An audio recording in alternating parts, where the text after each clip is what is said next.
두나무 그린리더 여러분 안녕하세요. 저는 여러분과 함께 디지털 기술과 연계된 탄소 중립 산림 교육을 함께하고 있는 오경세 강사입니다.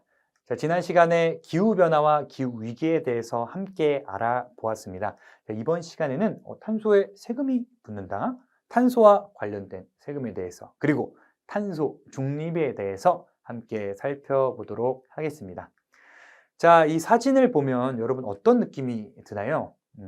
저는 굉장히 답답한 느낌을 받고 있습니다. 그렇죠? 이렇게 대기 중에 배출되는 이러한 매연들, 탄소 이런 것들이 지구 온난화의 큰 원인이다. 앞 시간에 우리 함께 살펴보았죠. 최근 지구 온난화를 막기 위해서 전 세계가 주목하고 있는 제도가 있습니다. 바로 탄소세와 탄소 국경세입니다. 자, 여러분, 뷔페 식당에서 음식을 남기면 환경 부담금을 청구한다, 이런 문구를 본 적이 있을까요? 이는 과도한 음식물 쓰레기가 생겨나는 것을 방지하기 위한 것입니다. 앞서 시간에 이 음식물이 썩으면서 발생하는 것 때문에 우리 지구 온난화가 더 심해진다, 이런 이야기 들어본 적이 있죠? 기억나는 친구들 있을 겁니다. 그거와 마찬가지로 환경을 지키기 위한 노력을 기울이고 있는 건데요. 자, 2019년 1월부터는 대형마트에서 일회용 비닐봉투 사용이 금지되었습니다. 제과점 등에서도 봉투를 구입하도록, 무료로 주지 않도록 하는 제도로 바뀌었습니다. 이제 우리 생활에서는 굉장히 익숙한 모습들이죠. 이 역시 환경 보호를 위해 일회용 비닐봉투 사용을 줄이고자 하는 노력입니다. 자, 이렇게 지구를 지키기 위한 노력은 개인뿐만 아니라 기업, 그리고 국가에서도 열심히 하고 있습니다. 자, 우선 국가 단위에서는 지구를 위해 어떤 노력을 하고 있는지 한번 살펴보도록 하겠습니다. 자, 우리 주변에 존재하는 다양한 지구 환경은 자연적으로 탄소를 흡수하는 능력을 가지고 있습니다. 하지만 빠른 인구 증가와 도시화로 인해서 지구의 자연 환경이 이 탄소를 흡수하는 것만으로 한계가 있게 됐죠. 그래서 여러 국가가 모여서 이러한 문제를 해결하기 위해 회의를 하고 의견을 모았습니다. 그리고 그 결과물로 2050 탄소 중립이라는 새로운 목표를 만들게 되었습니다. 이 탄소 중립은 일상 속의 탄소 배출량을 최대한 줄이고 다양한 방법을 통해 탄소를 제거해서 실질적인 탄소 배출량을 0로 만드는 것을 의미합니다. 이를 위해 정부는 2050 탄소 중립이라는 목표를 세웠는데, 앞서 살펴본 대로 2050년을 목표로 탄소 중립을 실현하겠다는 목표이고, 또 우리나라뿐만 아니라 많은 국가들이 함께 하고 있는 목표입니다. 자, 그럼 이어서 지구온난화를 막기 위해 전 세계가 주목하고 있는 제도, 탄소세와 탄소 국경세에 대해 함께 알아보도록 하겠습니다. 자, 기후변화의 주범인 온실가스 배출량을 줄이기 위해 검토되고 있는 규제와 정책 중에 주목받는 제도가 바로 앞서 말씀드린 탄소세와 탄소 국경세인데, 먼저 탄소세입니다. 탄소세는 제품을 생산하는 과정에서 발생한 탄소 배출량에 따라 내는 세금입니다. 탄소 에너지를 쓴 만큼 세금을 내야 하기 때문에 자연스럽게 탄소 배출량을 줄일 수 있을 것으로 기대하고 있습니다. 물건을 만들 때 어떤 에너지가 필요하겠죠. 대표적으로 전기 이용하겠죠. 이런 전기 같은 에너지를 만들 때 배출되는 탄소에 따라 탄소세를 부과하겠다는 것입니다. 자, 이어서 탄소 국경세입니다. 탄소 국경세는 국가의 경계를 넘어 글로벌 무역 환경에 영향을 주는 제도입니다. 온실가스 배출량이 많은 국가에서 적은 국가로 상품이나 서비스를 수출할 때 적용되는 일종의 무역 관세입니다. 이것은 한 국가 안에서뿐만 아니라 다른 국가에서도 온실가스 배출을 줄이도록 유도하는 것입니다. 현재 유럽연합 EU에서는 유럽 그린딜이라는 전략을 발표해서 늦어도 2023년부터 이 탄소 국경세를 도입할 계획이라고 합니다. 유럽연합 EU에서는 1990년대부터 다양한 분야에서 이 탄소 배출을 줄이기 위해, 탄소 배출량을 획기적으로 줄이기 위해 노력을 했습니다. 그런데 예상하지 못한 문제와 직면하게 되었습니다. 그것이 무엇이냐면 이 이산화탄소 배출량이 많은 나라에서 생산된 제품들이 EU, 유럽연합 내에서 생산된 제품들보다 가격 경쟁력이 훨씬 더 높다는 것입니다. 즉, 환경보호에 덜 민감한 다른 나라에서 만들어진 제품이 훨씬 더 저렴하다는 거예요. 당연히 물건값이 싸면 경쟁력이 높겠죠. 같은 품질, 비슷한 품질이면 저렴한 물건이 더 잘 팔릴 것이기 때문입니다. 그래서 이 EU 내에서 소비자들이 그 제품을 더 많이 사게 되니까 글로벌, 전 세계에서 봤을 때 탄소 배출을 줄일 수가 없게 되는 것입니다. 그래서 이 탄소 배출의 문제가 단순히 우리끼리 EU 안에서, 유럽연합 안에서만 노력해서는 해결되기가 어렵겠다라고 생각하게 된 것입니다. 그래서 탄소 국경세라는 새로운 무역 관세를 도입하기로 한 것입니다. 자, 2018년도에는 관련 법률에 대한 근거를 마련했고요. 1년 뒤엔 2019년에는 다양한 이해관계자들과 의견을 모았습니다. 의견을 서로 나눈 거죠. 이어서 2022년 7월에는 법안의 초안을 발표했고, 그리고 2023년부터는 본격적으로 도입되는 것이 바로 탄소 국경세입니다. 이러한 탄소 국경세가 현실화되면 저 먼 나라 유럽에서 있는 일 아닌가라고 생각할 수 있겠지만, 방금 제가 설명드린 대로 유럽의 물건을 수출하는 국가, 기업에도 큰 영향을 끼칠 수가 있겠죠. 반도체, 자동차, 디스플레이 딱 들어보면 어떤 공통점이 있냐면 바로 우리나라의 주요 수출 업종입니다. 이런 우리나라의 주요 수출 업종에서 유럽연합이나 미국, 중국 등 주요 수출국가 교역을 위해서 추가 지출이 될 수 있는 것이 바로 탄소 국경세인 거죠.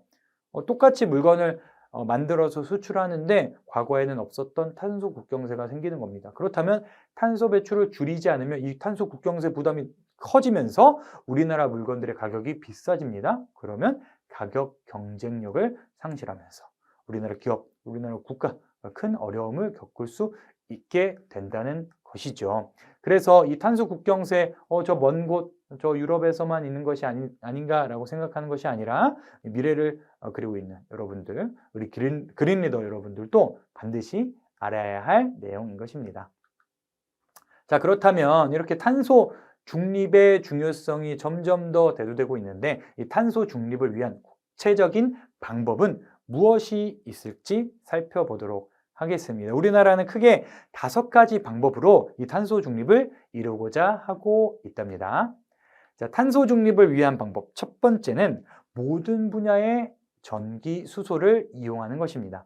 기존의 화석 연료를 사용하는 것보다 전기 수소 에너지를 더욱더 많이 이용해서 이 탄소 배출을 훨씬 더 줄일 수 있다는 것 때문입니다. 자, 두 번째는 자연적 탄소 흡수량을 증가시키기 위한 노력을 계속하는 겁니다.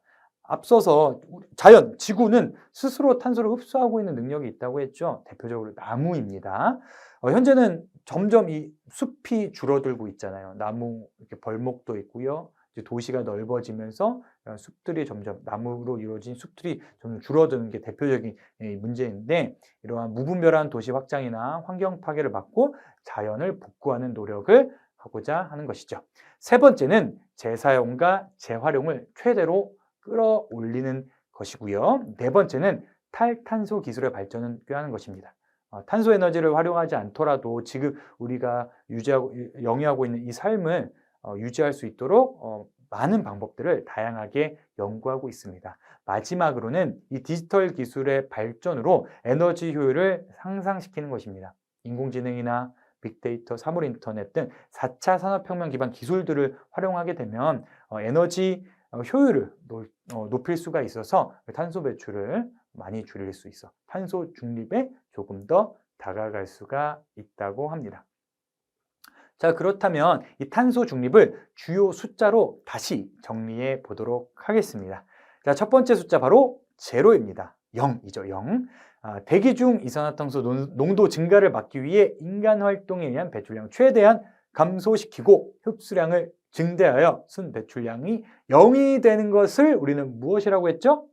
네, 여러분 한번 이야기해 볼까요? 무엇? 네, 맞습니다. 바로 탄소 중립이라고 한다라고 이야기했습니다. 탄소 배출 제로로 만들어야 되는 것, 정말로 중요한 목표입니다. 두 번째는 1.5도씨입니다. 산업화 이전 대비 지구 평균 온도가 2도 이상 상승할 경우 기후변화로 인한 위협이 크게 늘어난다고 합니다. 앞선 시간에 기후변화, 온도 상승으로 인해서 우리 지구가 겪을, 그리고 우리 인류가 겪을 큰 위협에 대해서 함께 살펴보았죠. 이러한 기후 상승을 1.5도씨 이내로 억제하기 위해서 전 지구적인 2050 탄소 중립의 필요성이 제기된 것입니다. 1.5도 이내로 줄여야 한다. 1.5도 이내로 온도 상승을 막아야 한다. 꼭 기억해 주시면 좋을 것 같습니다. 세 번째는 11입니다. 우리나라의 온실가스 총 배출량은 2018년 기준 세계 11위로 추정되며 OECD 국가 중에서는 5위에 해당합니다. 굉장히 높은 배출량이죠. 그렇기 때문에 우리나라 탄소 중립에 대한 많은 관심을 가져야 하겠습니다. 다음은 40입니다.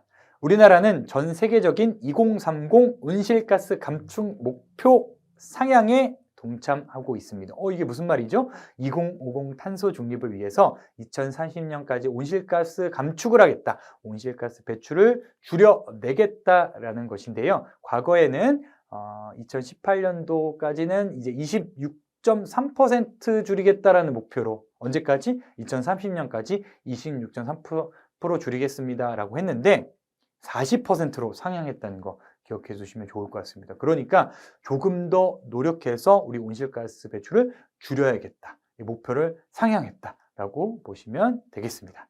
다음은 숫자 100입니다. 100 앞에 작은 알파벳 2개 붙죠? R입니다. R이 100이라고 기억해 주시면 좋을 것 같습니다. RE 100은요. Renewable Energy 100, 100의 줄임말이라고 볼 수가 있겠죠. RE100이라고 부르고요. 보통 RE100은 기업 사용 전력량의 100%를 재생에너지 전력으로 조달하겠다는 글로벌 에너지 전환 캠페인입니다.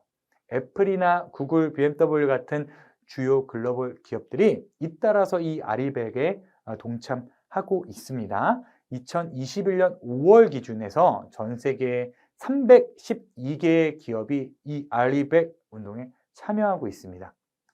그래서 앞으로 이 기업들이 RE100 도입 추세를 따라가지 못할 경우에는 새로운 무역 장벽으로 느낄 수가 있게 될 것입니다.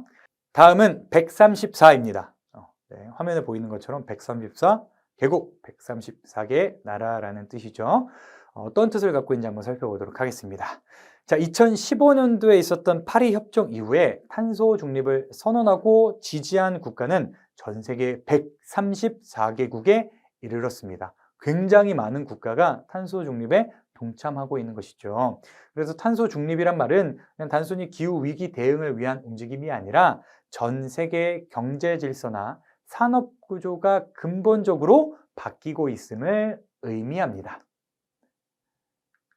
자, 마지막으로 영상을 함께 보면서 오늘 같이 살펴본 탄소 중립에 대한 학습 과정 한번 마무리해 보도록 하겠습니다.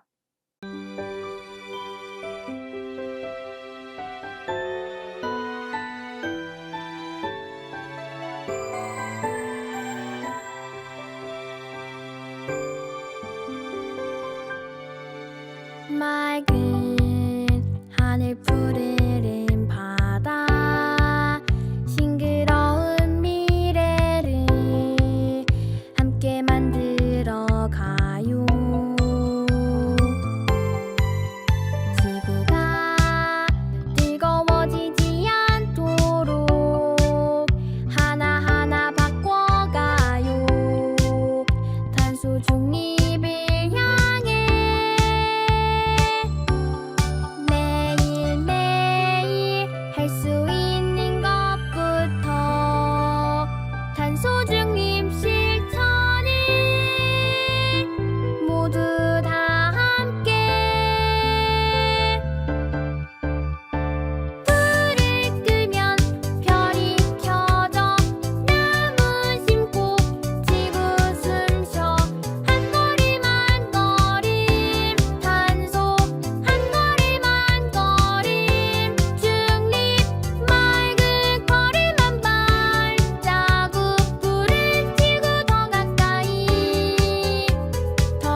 자, 지금까지 탄소 중립의 중요성과 의미를 함께 알아보았습니다. 다음 시간에는 세계 곳곳에서 탄소 중립을 위해 어떤 식으로 노력하고 있는지 함께 알아보도록 하겠습니다. 감사합니다.